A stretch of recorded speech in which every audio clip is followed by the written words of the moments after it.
Hello, I'm Mr. G.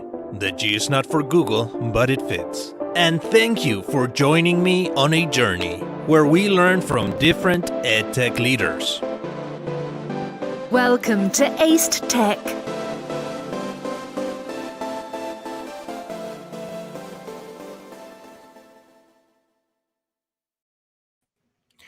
Hello, and thank you for joining me in this new episode of Aced Tech. And as you can tell, I have Dr. Shaver-Troup. Did I say that correctly? You did. Awesome. She is the founder of Lexend and the creator of the Lexend fonts. She has a particular interest in reading performance, typography, perception, cognition, and the visual field.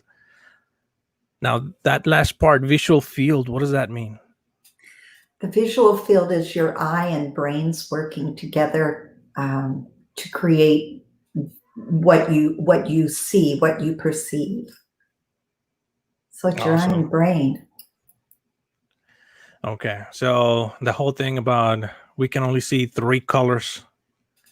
Is that part of that, or like No, I'm very interested in really how how perception is related to reading. Okay. And which is going to be one of the main things that we're going to be talking about today. I just want to say thank you so much for being part of this episode, which, by the way, is episode 35. If you visit aced.tech/35, aced.tech/35, you can see the show notes for today. So, Doctor, if is there something that I missed, or would you like to mention anything else about yourself? No, other than let's call me Bonnie from here on out. Okay, Bonnie, if I may. Sure thing. So, I guess we should get started. Let's tech about the aced topic. Okay, so one of the most exciting things that as soon as I found out about what you did, I started using the font for just about everything I do now. Not just for myself, because I too have sometimes trouble reading, but my daughters are just, one is just out of kinder and the other one is just entering pre-K. And you have been so awesome and supportive of their education, and I love your font. But I don't understand how it works or why it works. Care to tell us? Thanks for asking. So if you've looked at it, and obviously you have, but for anyone listening in, it is really set up much like any other font. It may look like it has a little more spacing. There's many factors that go into that, but basically the reason that it works so well for virtually all types of profiles is because anyone that's reading, we all see print. But our print has been so tight that perceiving it in nanoseconds is very difficult. There's lots of things, so I'm going to get a little nerdy here and say, like, your small ones. The reason it's particularly good for young children or early readers is because they're visual filled. So their eyes, particularly, they're not mature yet. So seeing those tight little letters pushed together, their visual field just can't handle it. So when you give them more space or spatial frequency between letters, it allows them longer time on task to make an accurate perception. But all of us, think about how small words are, type is. And it's just a real phenomenon that we even can read. It's not part of the coding. That is something that we learn to do afterwards. It's not like vision where we are coded from birth for it. Learning to read is a learned task. And so the print is extremely important to that task. And while we've created a lot of fonts in the past, and we've measured them and looked at them and discussed them, we really haven't created a font that allows for spacing that optimally allows us to recognize each letter and quickly go, oh, that's the word cat. And as you say, even you go, oh, sometimes it's tough to read. Change the font, you change the outcome, as you said yourself. When you change your font, you go, it's a lot easier to read. Yes, definitely. And it's for myself, it's sometimes just difficult to read straight through, and the font just makes it so much different. For my daughters, one of the things that I understood right away when it comes to the font is that it is as they learn it. Like the letter A is one of the first things that I noticed. The letter A, it's not that fancy A that does not look like the way I write it or the way she learns to write it. And number one, the letter I and the lowercase L are completely different, and I can tell them apart. So that's something amazing. I've noticed that your fonts has different spacings, and on Google Fonts, it's called Exa, Deca, Zeta. Could you explain the difference between the spacings? So the tightest spacing is on the Deca, and the loosest spacing is on Zeta. And then there's Deca, Exa, Giga, Mega, Peta, Terra, and Zeta. Ooh, I get an A. And so while it looks like it's just character spacing, it's actually not. It's the white space within the letters also. The spacing, as it loosens up, those that have more difficulty with reading work better with the larger sizes, because that gives them more spatial frequency between each of the characters, and that spacing actually gives them time, their visual field. So it's really about perception, and Lexend is creating different spacings so that every individual can go, this one is better for me, while someone else says this one's better for them. And then the nice part is Lexend isn't just those 7 static fonts. Lexend is actually a variable font. So it literally means as soon as it's made available on Google, you can make it infinite. It becomes infinite. Right now, if you wanted to make it something other than what's offered of the 7, you have to go in and do manual manipulations, as I did all those years for clients and individuals. But the spacing is really about creating a series of styles that offers the best outcome for the most number of people.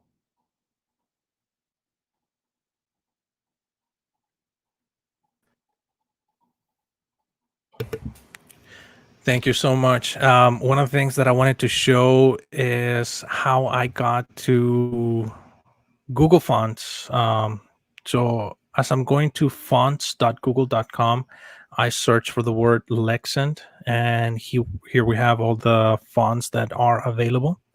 And there is your name, and I'm guessing the font designer. I actually just, and I'm going to ask you to do something. If you just scroll up and if you go to the right-hand side where it says sort by trending, click on it and just go alphabetized. Come down a little bit. You went too far over. There we go. Come right there. Now you'll see by name.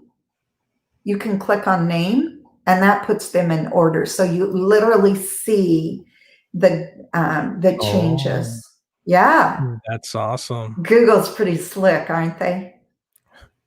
Yeah, that's awesome. Okay, I didn't know this, and now it's a better way of looking at it. Yeah, so and this is what I was talking about earlier. I'm gonna type something right here. The 1, the lowercase l, and the letter I together. Another thing that I notice is the uppercase O and the lowercase and the number 0. They actually have a difference, and this is one of the things that always gets me. Is I never know if it's an O or a 0 or an I or an L. And this is just awesome. So my understanding is if I'm using Zeta is because I'm trying, it would be better like for my daughter who's learning to read. And as she gets better, we can move up to Deca. That's sort of correct. So some people can do that. But as an educator, you know that the U.S. Department of Ed's stats are that for basically 60 years, but it really goes back hundreds, and it's kind of forever, I'll call it. But for 60 years, we've been tracking it, and the outcome on reading performance remains about the same, which is somewhere between about 33 and 37% of individuals are what we term proficient readers. That means they can successfully read. If they're a 7th grader, they can successfully read and interact with the text of a 7th grade level or beyond. However, that means that somewhere between 67 and 63%, and if we made that a test, if you were told that you got somewhere between 33 and 37, you'd know that's a big fat F. So most of our students are not successful readers, and that doesn't change over the course of the lifetime. What we've looked at and been saying for all these years is this is about, well, let's change the curriculum. Let's do more professional development, all sorts of things. But we really haven't looked at the type setting, the font. And while Lexend isn't necessarily really that different as far as the letters themselves, I mean, they tend to look like a nice sans serif letter. What makes them very different is the spacing, and that's what changes performance. So some people, to answer your question, yes, some individuals will, as they progress in their reading from, say, a kinder to a 1st, 2nd, 3rd, they will go down to that Deca size 10 even, or 12 or whatever. Most won't. First off, early readers, they really shouldn't be in those sizes. They're just too small for their visual field. Children we tend to present fonts, a size 16 font, to our earliest learners, which even that, I will tell you, go beyond that. It's just not a perfect fit. On top of that, I would say use Lexend. And I know that sounds like, well, are you promoting yourself? And it's like, no, I'm promoting good outcome. It just so happens that that is what Lexend is. So where we think, and if you think about early books, where we think that, oh, okay, the child's learned to read. So let's move them up to a first grader. The child's learned to read these first few stories, so we'll knock the size down. We start to reduce the size. It's a terribly poor fit. We should not be changing those sizes, and we really shouldn't be delivering those stories, etc., the knowledge in those tight fonts. And so if you wait, if you give a larger, so let's just say we start younger children, just we'll call it a universal, a mega. So Lexend mega. We're still going to have a better outcome for most, but the best way to do it, especially for young children or struggling readers, is literally to test them in the fonts. So with your kinder in first grade, they start first grade, teachers do a reading assessment, right? They have young students read to get a base performance, and they'll test them 2 or 3 more times throughout the year to see, are they moving on as performance? Are they on level with their age, etc. 70% of those almost aren't going to be.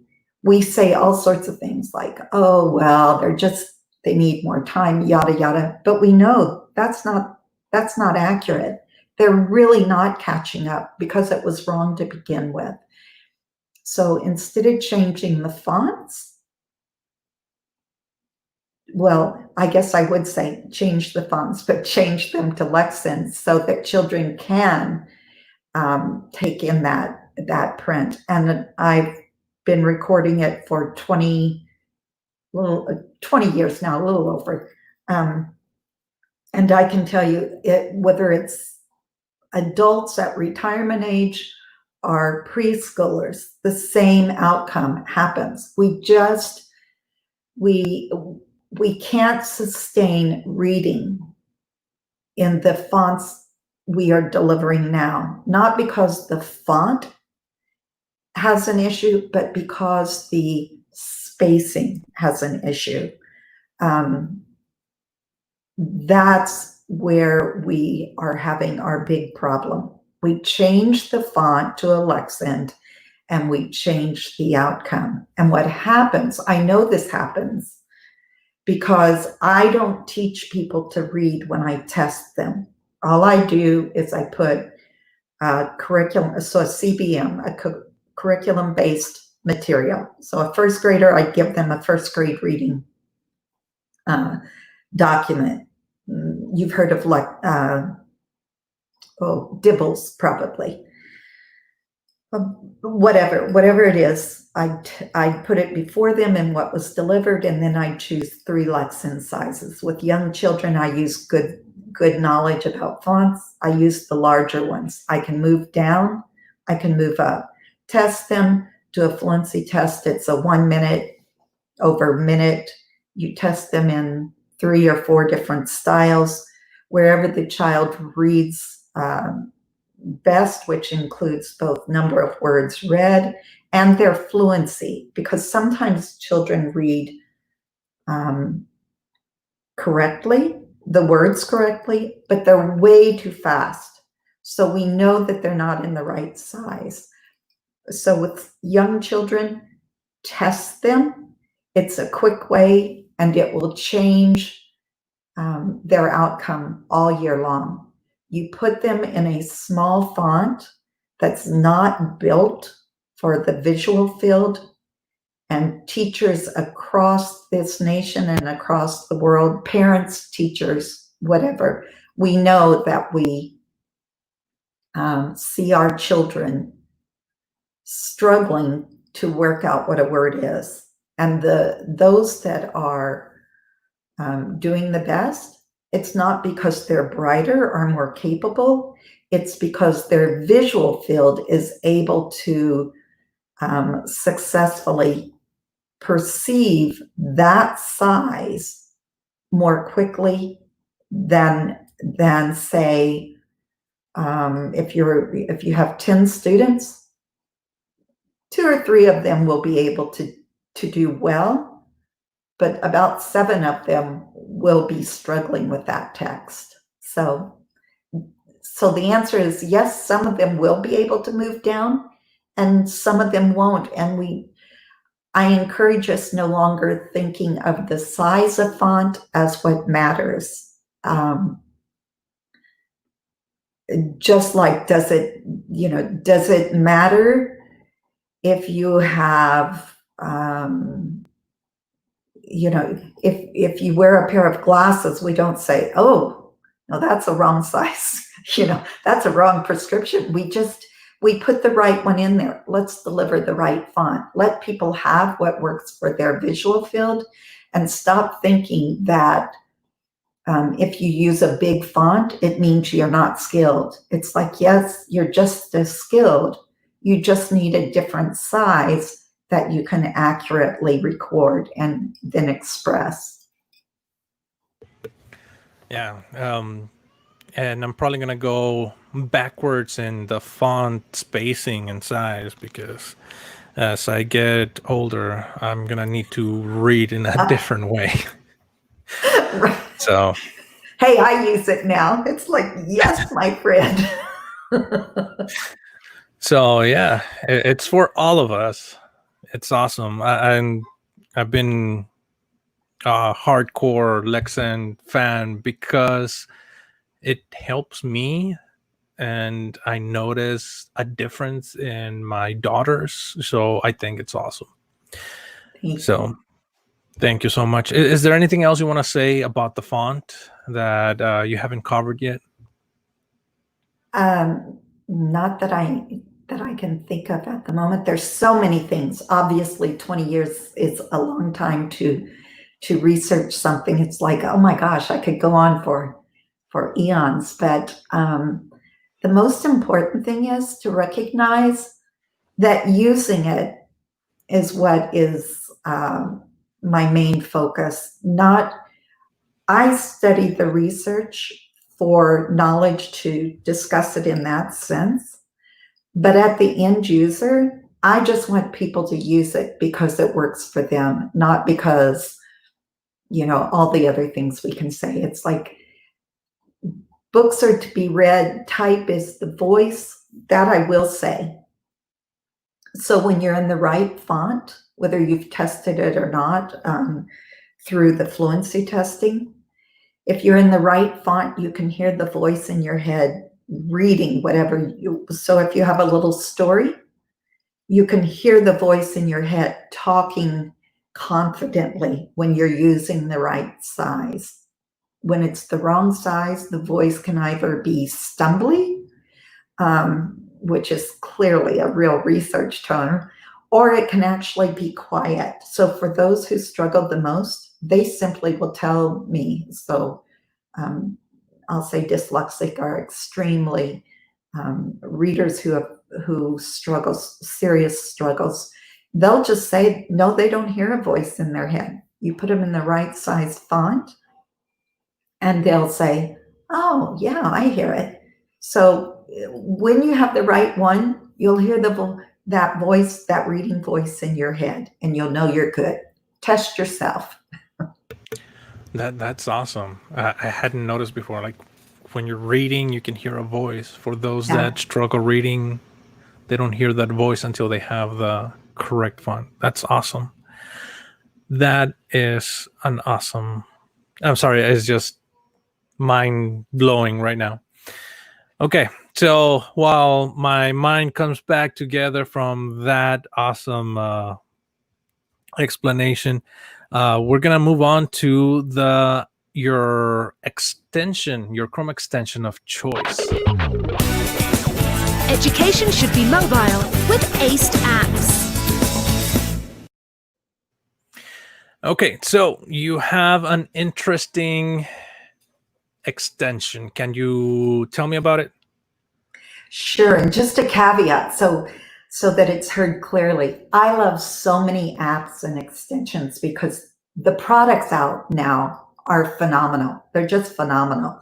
But one I've recently come across is a Chrome extension um, from Ireland called Helperbird. And the way I found out about it is I saw them Helperbird tweet that Lexend was now available on Helperbird. So those things always excite me. It's like, yes, more people using Lexend, but it's Helperbird. It's an organization or a company. I'm not certain which, out of Ireland, and they have a free delivery as well as a paid subscription. The highest paid subscription is still relatively inexpensive, but I've got to tell you, I use it. I just use the free version, and it's great. They have told me that anyone that signs up, so anyone that reaches out to me and signs up, they will offer to them currently their free paid, so their pro Helperbird, I believe it's called. So if you want the pro Helperbird, you can reach out on Lexend's website. At the bottom, if you scroll down to the bottom of the Lexend website, it says sign up, and that if you'd wish, I can send them and let them know. And I don't know exactly how all that works, but they will give you pro Helperbird for free. That is awesome. Yeah, yeah. I just recently met the creator. His name is Robert Gabriel, and he originally started creating it because he is a tech guy. But he struggled. He was identified with dyslexia when he was 15 or 16, 15, I believe, and had some really serious problems. So when he found Lexend, he just fell in love with it, and he just informed me. I just had the pleasure of meeting him or speaking with him yesterday, and he let me know that they're going to make Lexend their default font. So if you like Lexend, awesome, you can have Lexend and Helperbird. Awesome. Thank you so much. So yes, actually, I will be contacting you about that. Yeah, for your girlies. Yes, definitely. This is an awesome extension. I really didn't know about this one, so that's awesome. Thank you so much. Okay, before we sign out, and I just want to mention again that I am doing a giveaway. Thank you, and if I contact you, I know I'm going to get that one either way. But a giveaway on my podcast, what I'm doing is I have a... Oh, wait, I forgot about the green screen. So there's that green pair, but let me turn that green screen off so you can see it better. Let's see here, green screen, none. There we go. So there's the Pear Deck shirt and the Pear Deck pair. So if you're interested in winning this, and let me show you what else I have. I have the VR set, so the VR goggles and the Merge Cube, very popular right now with virtual learning. Also, the Lego Education, it's just one simple set. It builds one item. And the cell phone giveaway would be a stylus, a portable charger, it's inside the box, and a quick charge wireless, or quick wireless charger from ClearTouch. And of course, the most important part of it all is stickers. So if you're interested in winning any of this, visit j.mp/acedtech20. That is j.mp/acedtech20. And I just want to say thank you for your help in guiding myself and my audience grow professionally. I am grateful for the efforts that you took in sharing your professional or your font Lexend, which is so amazing. Thank you so much. Thank you for having me. And again, thank you again for being part of this episode, which is episode 35, aced.tech/35, if you want to watch the show notes. Mr. G. Cheers. Thank you for listening to Aced Tech. I would love to hear from you. Send me a message on aced.tech/feedback, where you can record your voice, tag me on Twitter, or call me to leave me a voice message. If you enjoyed this episode, subscribe on the Google or Apple Podcast app, or anywhere podcasts are found. I'm Mr. G. Cheers.